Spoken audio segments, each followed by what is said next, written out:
La línea, nos faltaría un chiquitito que entre aquí, la fisiopatología de las arritmias.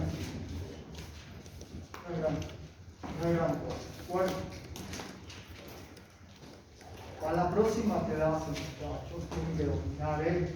No se lo voy a volver a enseñar yo, ¿de acuerdo? O sea, la anatomía del aparato respiratorio, quiero que entiendan la anatomía primero y la fisiología después, fundamentalmente la fisiología a partir de la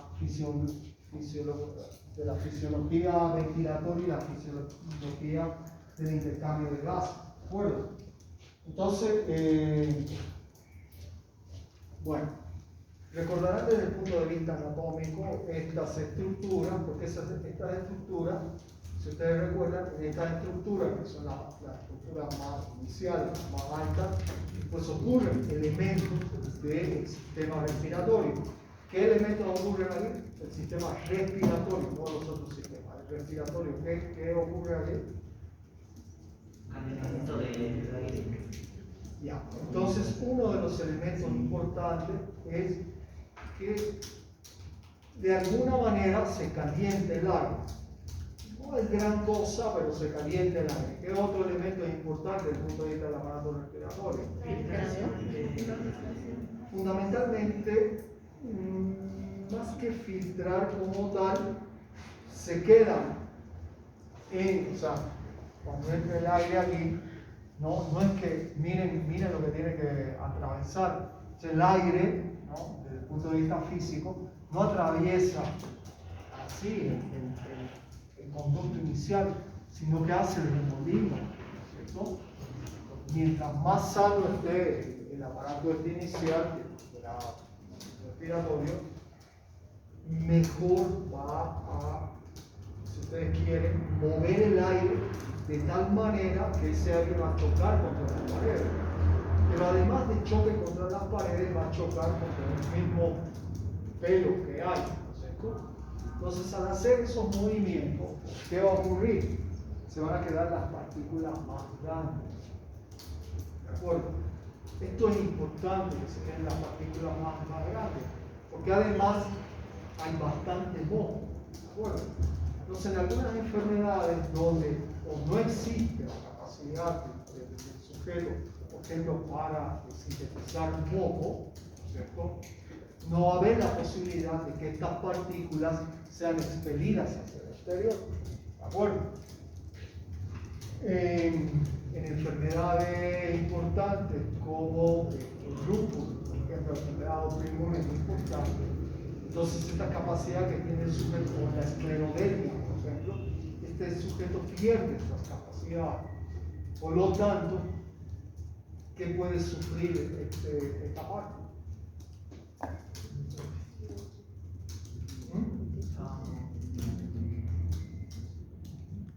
Porque si entra el aire con partículas grandes que se quedan aquí, ¿qué puede sufrir igual? Son fácilmente despagables. ¿Cuál?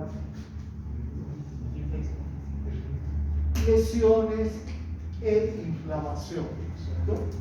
Las lesiones e inflamación. Entonces ustedes van a ver que el sujeto que tienen alteraciones, que son enfermedades de base, el moco que está aquí, la mucosa que está aquí, no cumple su función y entonces hay inflamaciones y lesiones. Lesiones que secundariamente tienen inflamaciones y que se pueden sobreinfectar, sobreinfecciones. ¿De acuerdo? Ahora, desde el punto de vista de los virus, ¿no? La mayor parte de los virus penetran por aquí. ¿No? La mayor parte de los virus penetran por ahí. O sea, a partir de la gotita de flujo y a partir de las micropartículas y además a partir de las partículas aéreas, pues la mayor parte se mete por aquí. Entonces, esto tiene un sistema no solamente de llevar el aire, de calentar el aire, de filtrar, sino también tiene un sistema inmunológico local. ¿De acuerdo? Un sistema inmunológico importantísimo. Bueno, aparte de eso, forma parte del aparato de fonación, ¿cierto? De tal manera que cuando hay lesiones importantes, la leishmaniasis, por ejemplo, es una de las enfermedades que más lesiona la mucosa de la nariz. ¿Alguna vez han visto un paciente con leishmaniasis? Cuando hay infección de tejido, ¿no? Hay úlceras grandísimas, lesiones ulcerativas del tejido, como es la voz de esos sujetos. ¿No? El aire no puede subir, ¿no? El aire, como hace la fonación, estos sujetos pierden una alteración gravísima de la fonación. Bueno, hay mocos también en los senos.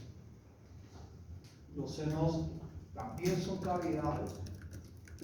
¿Qué funciones tienen los senos paranasales? ¿Qué funciones tienen?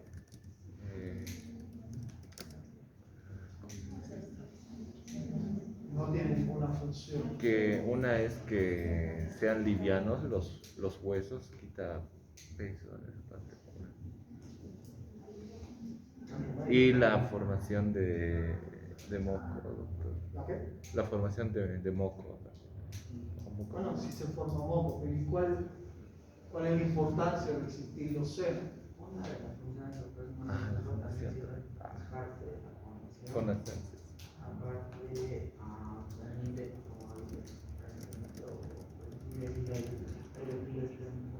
Son cavidades de resonancia. Si no tuviéramos seno o tuviéramos realmente llenos los senos, no hay resonancia. ¿Cómo habla el sujeto? No, pero sin resonancia, ¿no? ¿Qué se llama eso? La sinusitis, ¿qué tipo de voz hay? Claro, puedes ponerle voz nasal, pero ¿qué se llama esa voz nasal? Rimospedia. Bueno, entonces, ya, por favor, entonces, de todas maneras, también tienen que leer un poco las conexiones que tienen las cavidades iniciales estas con el resto de las cavidades, especialmente con la auditiva, ¿no? Por eso es que las infecciones, especialmente las infecciones virales, van corriendo por todos los lugares. La faringe, pues, está conectada con la faringe y que está conectada con el esófago. Ustedes ven ahí una pila de nombres que hay, ¿no es cierto? Que lo han aprendido, que lo han debido memorizar en anatomía, de los cuales no sé cuántos se acordarán. Lo han debido memorizar para dar examen en anatomía, ¿no? ¿Cuántos se acordarán? No sé, dudo mucho que se acuerden algo, pero bueno. La idea es que por lo menos me digan, ¿no? Que la nasofaringe, que existe, la faringe, tres áreas fundamentales. Está la nasofaringe, que está colindante con qué? La nasofaringe está colindante con qué, se vincula con qué. Nasofaringe. Cavidad nasal. La orofaringe y la laringofaringe es con qué se comunican. ¿De acuerdo? Eso quiero que vuelvan a estudiar. ¿Con qué se comunica? Eso es importante. Es importante por la cantidad de lesiones y la cantidad de enfermedades que pueden alterar justamente la vía respiratoria y la vía, la orofaringia que se conecta con el esófago, con el tubo digestivo. ¿Y por qué las fístulas de estas cavidades, no hay una complicación sumamente importante de la fístula del sistema digestivo con el sistema respiratorio? Mínimamente eso. Bueno. Y aquí está, pues ahí ustedes están viendo la laringe con sus cartílagos, ¿no? Que recordarán también los cartílagos. No vamos a recordar los músculos que están entre cartílago y cartílago, pero quiero que recuerden por lo menos los cartílagos, ¿no? Por lo menos mínimamente cuántos son, pues, cómo se comunican con la tráquea y qué importancia tiene desde el punto de vista fisiológico. acuerdo? Ustedes recordarán que estos lugares tienen las relaciones muy estrechas, ¿no? Con varios elementos anatómicos sumamente importantes. Entre esos no solo está el esófago, ¿no? O sea, el tubo digestivo, sino también están, ¿qué cosa? Los paquetes vasculonerviosos, ¿no? Los paquetes vasculonerviosos son fundamentales.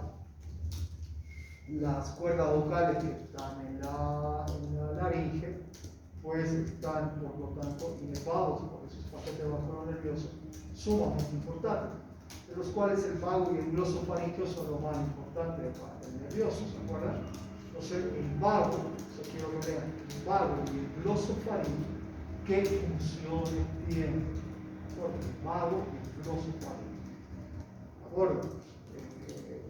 Entonces allí recordarán, por ejemplo, al recurrente izquierdo y al derecho. ¿Cuáles son las diferencias del recurrente izquierdo y el derecho? Y por qué algunas lesiones izquierdas son peores que las derechas desde el punto de vista de la alteración del recurrente. Por favor, esas cositas, esas cosas para que podamos explicarlo todo. ¿Está bien?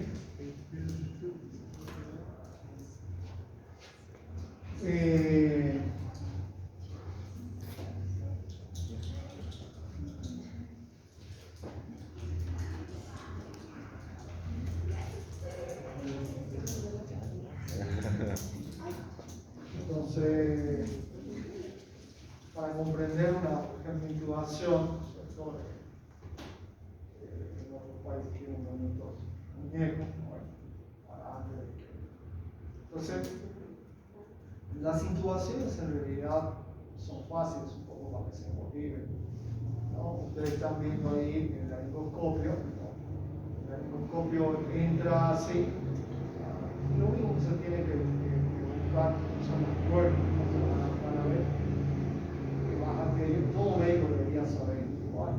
Entonces, cuando tiras hacia adelante con el laringoscopio, van a aparecer ahí abajo, ¿no? Van a aparecer ahí abajo las cuerditas. Una vez que se ubican las cuerdas, una vez que se ubican las cuerdas, es así como se ve y es así como se utiliza el laringoscopio, ¿no? Y es así como debe estar la cabeza hacia atrás, un poquitico hacia atrás. O se ven las cuerdas, una vez que se ven las cuerdas, no falla, ¿no? Entonces se mete el tubito endotraqueal y se pone el tubo endotraqueal. Luego se puede acercar el endoscopio y ver cuando con el ampule metes un poco de aire, pues ver si entra aire a los pulmones. Entonces, esa es una de las cosas más fáciles que hay para aprender, sobre todo deberían saber. Entonces, como les digo, es tan fácil que solo viendo la cuerda se mete.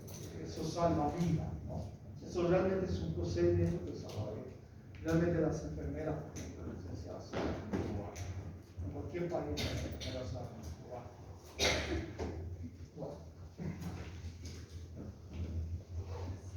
Y ahí entra, también quiero que estudien un poquitico la disposición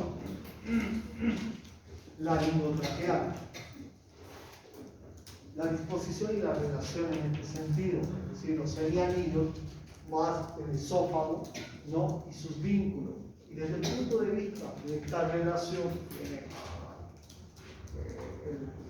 la vía respiratoria con la vía digestiva, ¿qué fenómeno pueden pasar? ¿No es cierto? Por ejemplo, y repito, las fístulas son tan importantes, las fístulas del esófago a la tráquea, las fístulas a la laringe, y también las obstrucciones por tumor. Una obstrucción, para no correr tanto. Por ejemplo, cuando un sujeto intenta suicidarse con un ácido o con un álcali, ¿no? El ácido y el álcali van a pasar por el esófago. ¿De acuerdo? Pero entenderán que el ácido y el álcali, peor el álcali que el ácido, van a hacer lesiones. Y esta lámina de aquí, más el músculo, que es súper delgado, el músculo traqueal, pues es rápidamente dañado, lesionado, por lo tanto se abren fístulas, como verdaderos agujeros, en realidad, entre el esófago y la tráquea. Entonces, ¿qué pasa? No, a veces pasa desapercibido, el sujeto se ha intentado suicidar, lo sacan de terapia, no sé qué, y de pronto se entienden, a veces son muy chiquitos, a veces son más grandes, y empieza a atorarse todo el tiempo. ¿De acuerdo?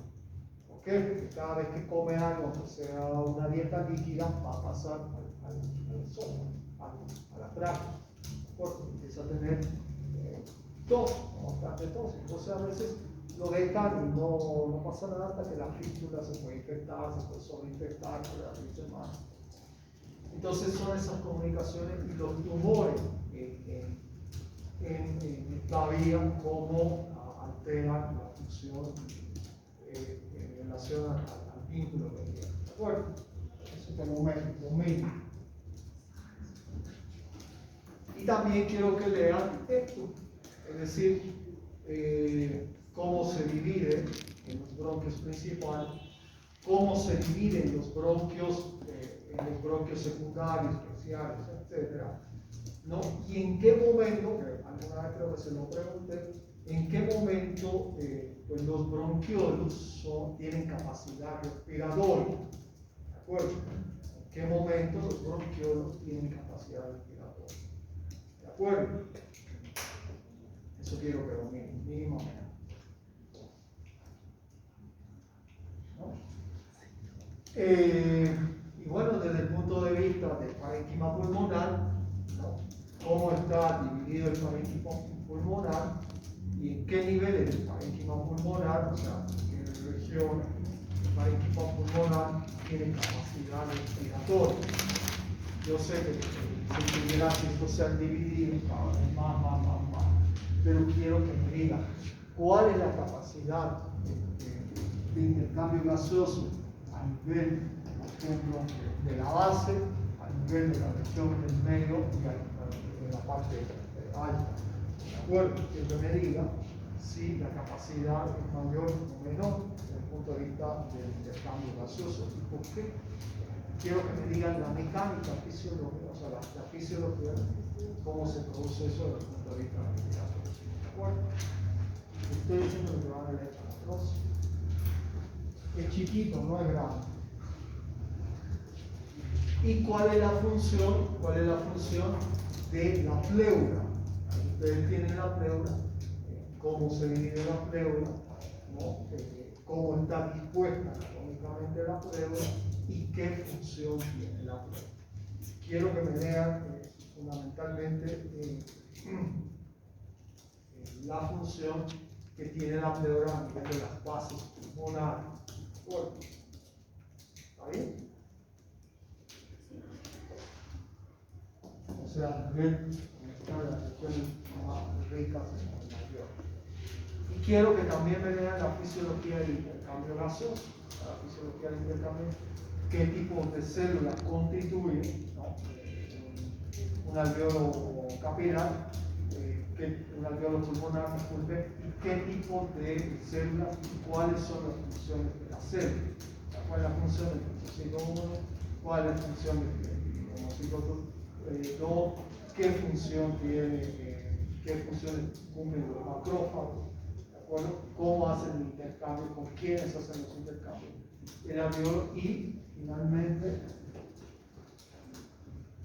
¿cuál es la mecánica del intercambio pulmonar? Entonces, vale la ventilación, 1. Luego vamos a ver el suelo, nada, yo solo voy a explicar esto. Bueno, ahí. No hay